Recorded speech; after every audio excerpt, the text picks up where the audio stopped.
Tom and Jerry in Oz? Sure, why not? The very idea of this film comes across as a real head-scratcher, particularly the ungainly title, Tom and Jerry and the Wizard of Oz.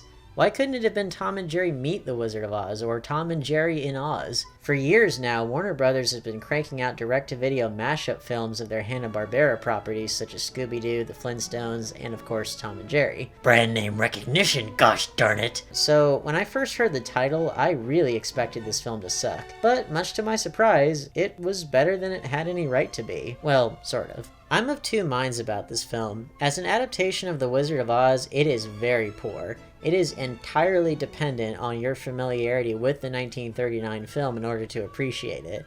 But as a Tom and Jerry cartoon, it's pretty solid.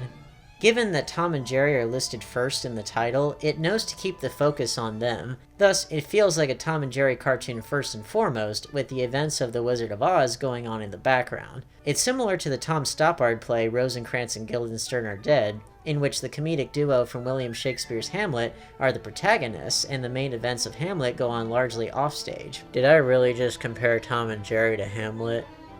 The way that Tom and Jerry are worked into this story is that they are a cat and mouse on the Gale farm. I guess that Jerry helps out Uncle Henry count the chicks and Tom tries to eat them. It's never considered strange in this world that a mouse would have a job and know how to count, use a pencil and paper, or use a typewriter. Whatever, it's a Tom and Jerry cartoon. Stop questioning things! Aunt Em instructs Tom and Jerry to watch over Dorothy since she keeps getting into trouble on the farm. They promise to do so despite their decades-old rivalry. Then the events of the 1939 film take place, with Tom and Jerry along for the ride, although they mostly spend their time trying to catch up to Dorothy and her friends, or to assist her in some other way. For example, they're the ones who, through much trial and error, place the bucket of water in just the right part of the castle that kills the Wicked Witch. Analyzing this as a Tom and Jerry cartoon first and an Oz adaptation second, it knows how to pace the slapstick just right, use the right sound effects, and stay true to the spirit of Tom and Jerry. I am tempted to call the strict adherence to the Wizard of Oz film lazy and exploitive, but then again, Warner Brothers has the rights to both properties, and it would be even weirder if they didn't take full advantage of what they own.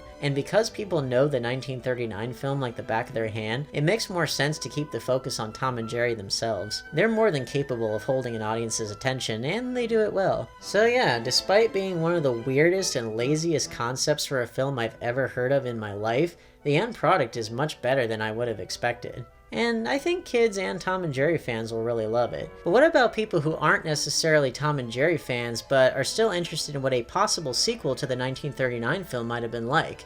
Could the rest of the Oz universe have been realized in that style, and how would we ever know?